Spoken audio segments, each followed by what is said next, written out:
Olá, amigos do canal Estudos Espíritas por Angélica e Ricardo. Sejam todos bem-vindos, que bom tê-los conosco nesse estudo para o nosso aprendizado. E como sempre, vamos pedir que fechemos os nossos olhos da carne e vamos orar. Jesus amigo, aqui estamos mais uma vez reunidos em Teu nome, com o objetivo de estudarmos e refletirmos sobre os Teus ensinamentos. Abençoa-nos o propósito e pacifique os nossos corações, que os nossos pensamentos permaneçam equilibrados, que a Tua misericórdia alcance a todos nós, que seja em Teu nome e em nome dos Espíritos que conduzem este trabalho, mas sobretudo em nome de Deus, nosso Pai maior, a realização de mais esse momento de estudo e de reflexão. E nada melhor do que orarmos em conjunto a oração que Jesus nos ensinou. Pai nosso que estás nos céus, santificado seja o vosso nome, e venha a nós o vosso reino, e seja feita a vossa vontade, assim na terra como nos céus. E o pão nosso de cada dia nos dai hoje. Perdoa as nossas ofensas, assim como nós perdoamos a quem nos tem ofendido. E não nos deixeis cair em tentação, mas livra-nos de todos os males, que assim seja, graças a Deus. Nos fala o Evangelho no seu capítulo 18. Nem todos os que me dizem Senhor, Senhor entrarão no reino dos céus. Apenas entrará aquele que faz a vontade do meu Pai que está nos céus. Muitos nesses dias dirão, Senhor, não profetizamos no Teu nome? Não expulsamos em Teu nome o demônio? Não fizemos muitos milagres em Teu nome?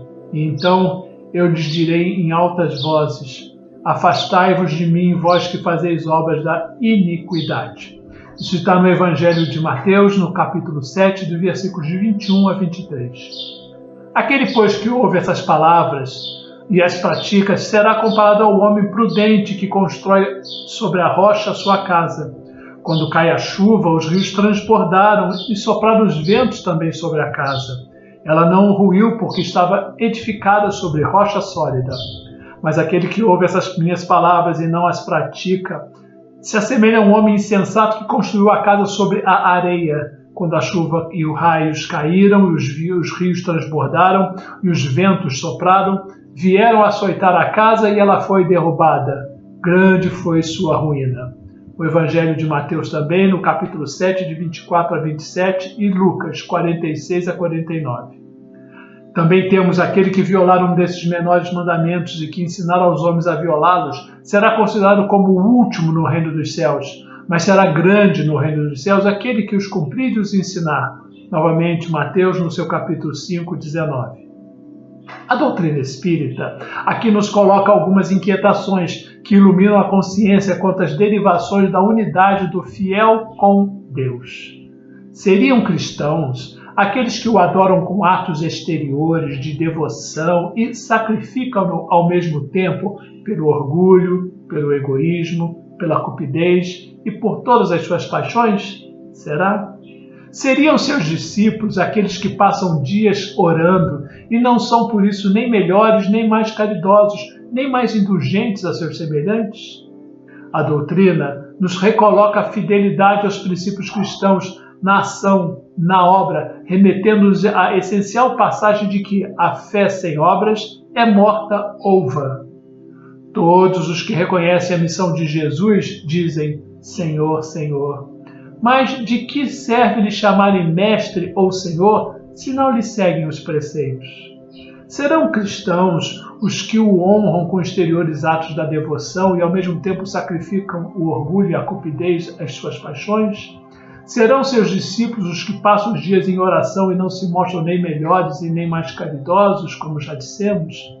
Não, porquanto do mesmo modo que os fariseus, eles têm a prece nos lábios, mas não no coração. Pela forma poderão impor-se aos homens, não porém a Deus. Em vão dirão eles a Jesus, Senhor, não profetizamos, isso é, não ensinamos em Teu nome, não expulsamos os demônios, não comemos e bebemos contigo? E novamente a resposta de Jesus, não sei quem sois, afastai-vos de mim, vós que cometeis iniquidades, vós que desmentis com atos e que dizeis com os lábios, que caluniais o vosso próximo, que espoliais as viúvas e cometeis o adultério. Afastai-vos de mim, vós cujo coração destila o ódio e o fel, que derramais o sangue dos vossos irmãos no meu nome. que fazeis correr lágrimas em vez de secá-las. Para vós haverá prantos e ranger de dentes, porquanto o reino de Deus é para os que são brandos, humildes e caridosos. Não espereis dobrar a justiça do Senhor pela multiplicidade das vossas palavras e das vossas genuflexões. O caminho único que vos está aberto para achardes a graça perante Ele é o da prática sincera da lei de amor e de caridade, nos falou Jesus. São eternas essas palavras porque são a verdade. Eis porque todas as instituições humanas, políticas, sociais e religiosas que se apoiarem nessas palavras serão estáveis, como a casa construída sobre a rocha. Os homens as conservarão porque se sentirão felizes nelas. As que, porém, forem uma violação daquelas palavras de Jesus serão como a casa edificada na areia. O vento das renovações e o rio do progresso as arrastarão. Na época de Jesus, quando a Palestina era dominada pelo Império Romano, que eram os cobradores de impostos e de taxas, e também com os publicanos, e os fariseus, que eram os responsáveis pelos ensinos das Escrituras e das leis, tínhamos o seguinte momento. Os fariseus eram os seguidores de uma das seitas mais influentes do judaísmo. Demonstravam grande zelo pelas suas tradições teológicas, cumpriam rigorosamente as práticas exteriores do culto e das cerimônias, determinadas pelo judaísmo, dando assim a impressão de serem muito devotos e fiéis observadores dos princípios religiosos que defendiam. Na realidade, porém, eram hipócritas, falsos, tinham muito orgulho e, acima de tudo, excessivo desejo de dominação. Além disso, os judeus detestavam os publicanos, pois pagavam pesados impostos a eles.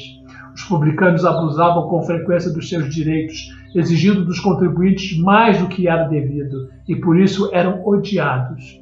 A seita farisaica era a mais prestigiada no tempo de Jesus, a mais influente, a mais dominadora e a que mais se salientava. Era uma espécie de catolicismo romano da época. Isso está no livro Parábolas e Ensinos de Jesus, de Caibá Schutel.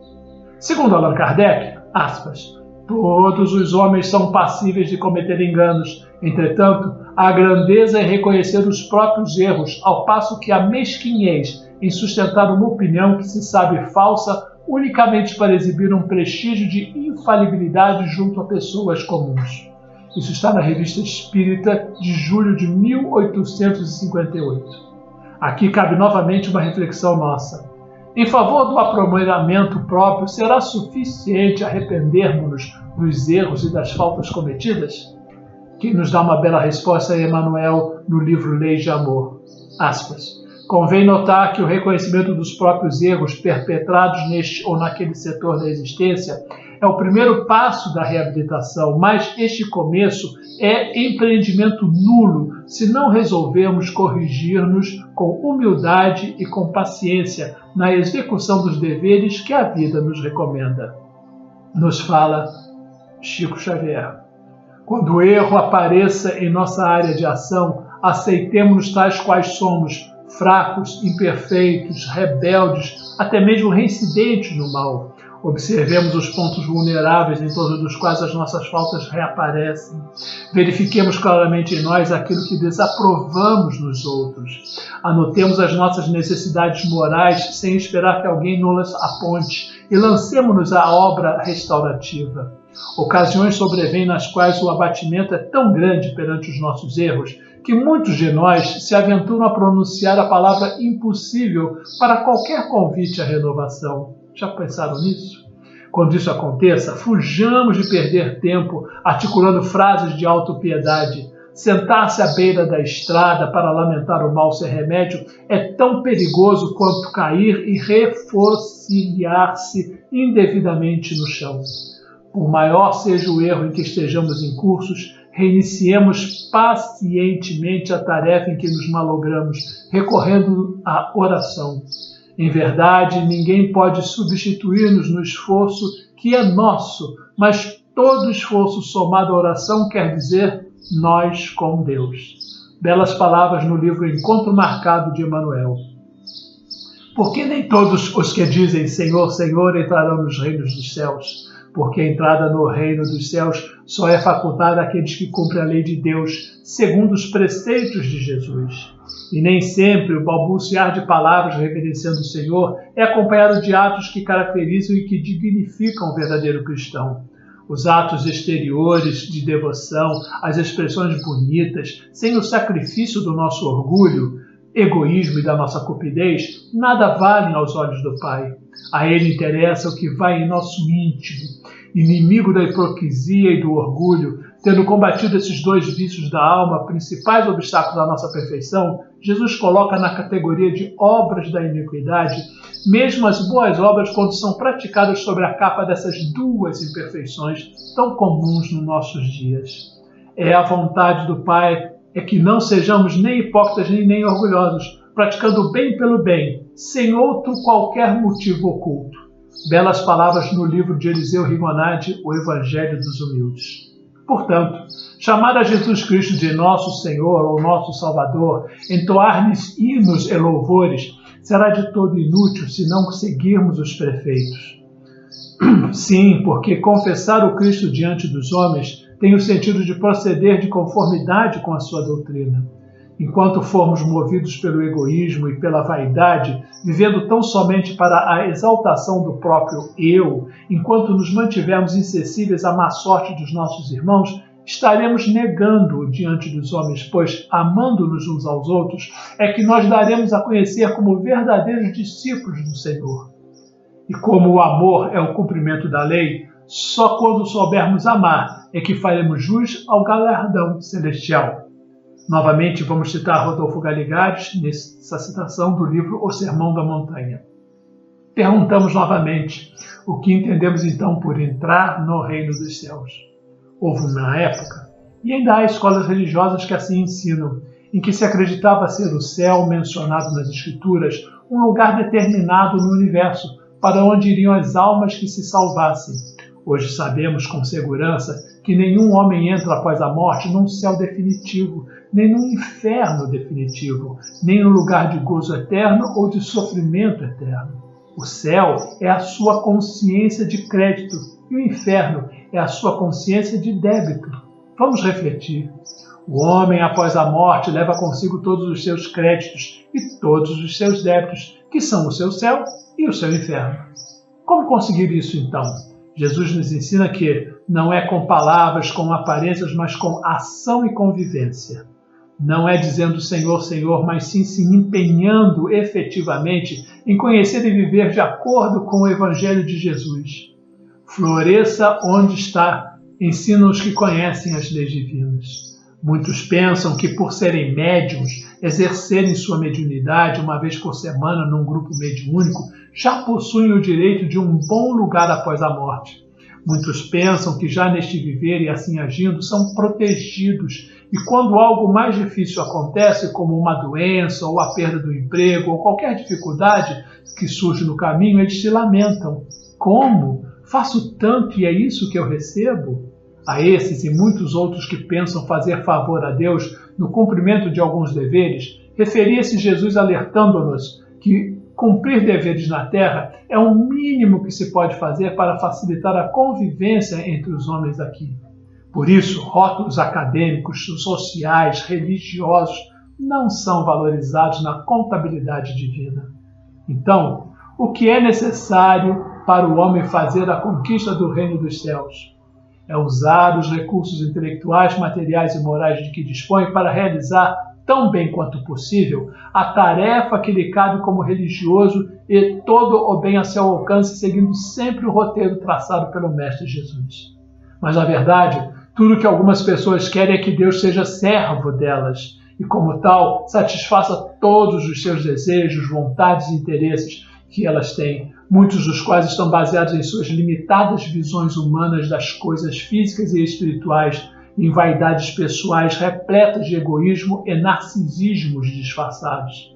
Então Jesus reafirmará, e então eu lhes direi abertamente, nunca vos conheci, apartai-vos de mim, vós que praticais a iniquidade. Voltamos a citar Mateus. Algo interessante de notar aqui é que na resposta de Jesus, ele revela que dirá abertamente que nunca conheceu tais pessoas. Isto significa que o Espírito Santo tentou durante toda a vida dessas pessoas convencê-los em particular, no interior deles, de que seguir pelos caminhos que eles desejavam não era o melhor. Mas tais pessoas simplesmente não deram ouvidos. Tais pessoas nunca passaram pela real conversão, mesmo tendo passado boa parte da vida dentro das congregações, sobre os altares ou através dos púlpitos. Mesmo tendo feito incontáveis orações, súplicas, clamores, boas ações, louvores e pregações, tais pessoas jamais quiseram que o Cristo realmente fosse o Senhor da vida deles. Tudo o que eles desejavam e desejam ainda é se utilizar do próprio Deus para realizar na vida, segundo a visão humana e mundana, o que já possuem, beneficiando ao máximo possível a si mesmo, aos seus sonhos, seus desejos, vontades e interesses, sejam eles sociais ou mundanos. Caberia aqui então novamente uma reflexão nossa. E onde está o "seja feita a tua vontade"? Em outras palavras, eles dizem constantemente: Senhor, faça as minhas vontades e não a sua. E nenhum deles realmente faz a seguinte oração que está em Lucas: Pai, todavia não se faça a minha vontade, mas a tua. Quantos são aquelas pobres almas que adentram casas espíritas, igrejas ou qualquer outro tipo de templo religioso e dizem amém ao Senhor de sua crença e ao final de sua cerimônia, no mesmo instante, contrariam em pensamentos todas as palavras que almejam chegadas aos céus. Por essas e outras razões é que a cada dia mais me certifico da excelência dessa doutrina dos Espíritos, pois em tudo que nos ensina ela solicita-nos raciocinar. Lembre-se, a doutrina dos Espíritos é uma fé raciocinada, para não nos deixar arrastar por teorias infundadas e ilógicas, esclarecendo-nos por fim que fé inabalável só é a que pode encarar frente a frente a razão em todas as épocas da humanidade, nos fala o Evangelho. Muitos professam a missão de Jesus e o chamam de mestre, mas o que adianta chamá-lo se não praticam seus prefeitos e seus preceitos, como nós já dissemos? São religiosos que o honram através dos atos, mas não a Deus.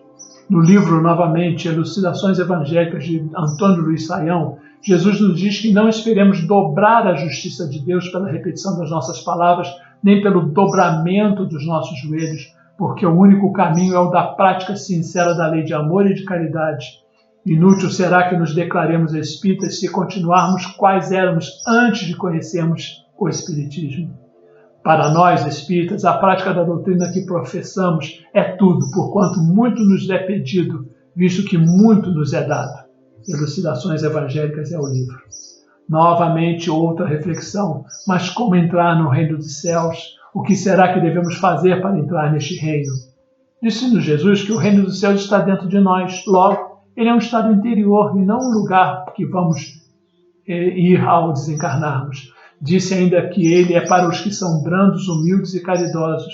O estado interior dos brandos está sempre em paz, o dos humildes sempre desejoso de aprender e o dos caridosos sempre tomados pelo amor ao próximo. Será bem sucedido este intento, esforçarmos-nos para sermos um pouco melhor a cada dia.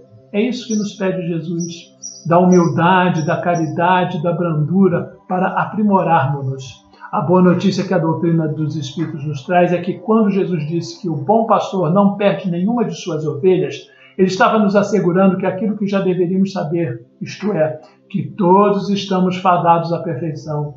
Ora, a única possibilidade de socorrer é se tivermos múltiplas existências, pois, se não desenvolvermos em nós a brandura, a humildade ou a caridade na presente existência, outras mais nos serão oferecidas até que sejamos bem-sucedidos nessa jornada. Novamente, na passagem evangélica, nos diz nem todo, não são todos.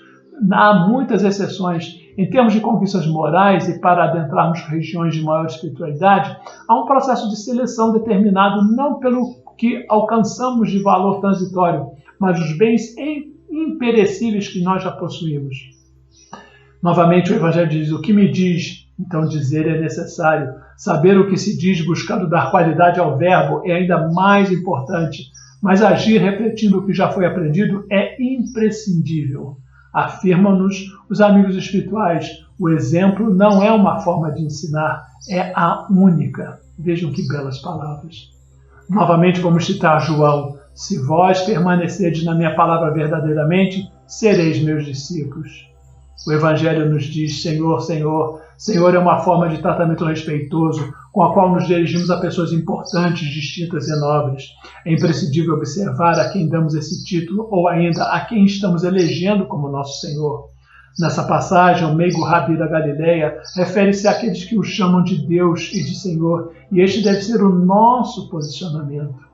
Entraremos no reino dos céus, sendo o céu definido como um estado de harmonia interior, momento em que nos achamos em sintonia com o poder supremo, com o reino dos céus, que é o estado daquele que, por merecimento, já se encontra definitivamente possuidor dessas conquistas. Mas aquele, o pronome define uma pessoa, aquele, só o que age dessa forma, no singular, vejam bem, pois o processo é seletivo, é individual, por méritos próprios, que faz, aí é o verbo fazer, que expressa a ideia de produzir, de construir, de edificar. Esta é uma ação consciente e produtiva no que diz respeito a auxiliar o Cristo no equilíbrio do orbe terrestre. A vontade do meu Pai, quando dito por Jesus, é Deus, conforme o seu próprio entendimento. A vontade do Pai é a lei de Deus, e assim fazer a vontade do Pai é cumprir as suas sábias determinações em sua expressão máxima de justiça, amor e caridade, que está nos céus. Ele está em todo lugar onde reinar a harmonia, está dentro de nós. Ele se refletirá em nossos pensamentos, nossas palavras e ações, e seremos plenos e felizes quando isso acontecer. Voltando então ao texto de hoje, pergunto novamente como entrar no reino dos céus, fazendo a vontade de Deus com amor. Só isso. Mas nesse texto ele fala mais, aspas, nem todos aqueles que me chamarem de Senhor, Senhor, eu falarei por eles no reino dos céus. O que quis dizer então Cristo com isso? Não adianta fingir que gosta do Cristo, não adianta praticar todos os rituais que a sua religião manda, sem fazer a vontade do Pai com amor. Isso não levará a lugar nenhum. De nada adiantará acender velas, fazer orações, jejuar ou guardar os sábados.